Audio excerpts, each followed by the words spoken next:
Halo sahabat Kompas TV, saatnya update 3 berita terpopuler yang terjadi pada hari ini, Rabu 21 Mei 2025. Presiden RI Prabowo Subianto mengingatkan para pejabat agar menyederhanakan regulasi. Hal itu ia sampaikan saat berpidato dalam konvensi dan pameran tahunan ke-49 Indonesian Petroleum Association. Prabowo juga mengungkapkan akan mencopot para pejabat yang tak mau menyederhanakan regulasi. Ini ada kecenderungan, ya, tidak hanya di Indonesia, tapi Indonesia ahlinya. Indonesia ahli membuat regulasi yang demikian sulit untuk kita sendiri. Ini harus kita kurangi. Pejabat yang tidak mau mensederhanakan regulasi akan saya ganti, akan saya copot.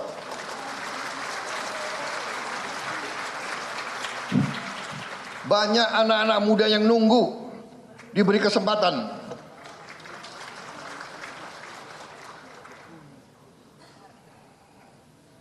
Saya minta dirubah budaya.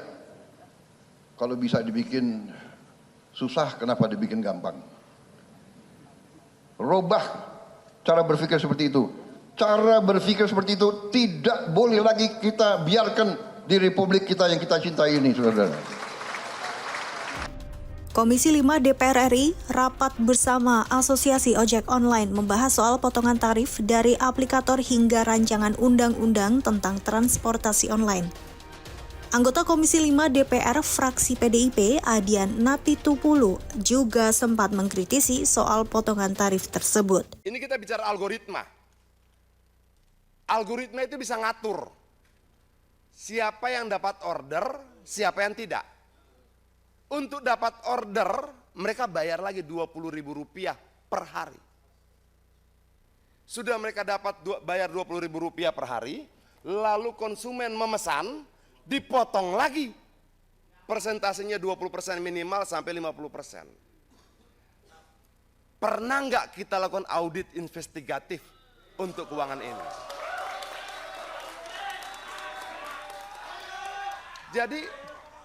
Jadi yang mereka sampaikan tadi paket aceng, slot, segala macam itu, mereka tuh bayar. Mereka bayar untuk dapatkan order prioritas. Di luar potongan. Kejam sekali pimpinan. Jadi mereka beli itu. Yang selama ini terpublikasi, potongan-potongan tidak. Ada biaya layanan, biaya jasa aplikasi, dan ada beli order. Mediasi tuduhan kasus gugatan ijazah palsu Presiden ke-7 Republik Indonesia Joko Widodo di Pengadilan Negeri Surakarta berujung pada kebuntuan. Karena belum ada kesepakatan dalam mediasi, maka perkara tersebut akan dilanjutkan ke persidangan dan dijadwalkan akan digelar pekan depan. Ke tahap yang keempat ini gitu, faktanya memang tidak terjadi kesepakatan ya antara penggugat gitu dengan para tergugat ya, termasuk dengan kami sendiri dengan UGM. Kira-kira seperti itu. Jadi artinya untuk prosesnya deadlock dan lanjutnya lagi kapan? Betul. Jadi karena proses tadi gagal gitu ya. Jadi mediasi dinyatakan gagal, maka kemudian konsekuensinya kita akan masuk ya ke proses persidangan perdata sebagaimana biasanya. Itu kapan jadwalnya, Pak? Jadwalnya kami masih menunggu informasi ya rilis dari pengadilan. Pertama adalah sidang besok.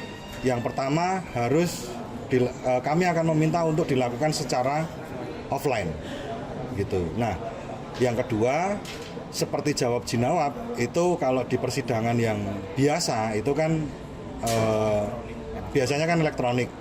Tetapi kami juga meminta untuk dilakukan secara offline juga. Jadi kami nanti akan membacakan jawaban, membacakan mungkin duplik dan lain sebagainya. Kira-kira begitu. Terus yang ketiga itu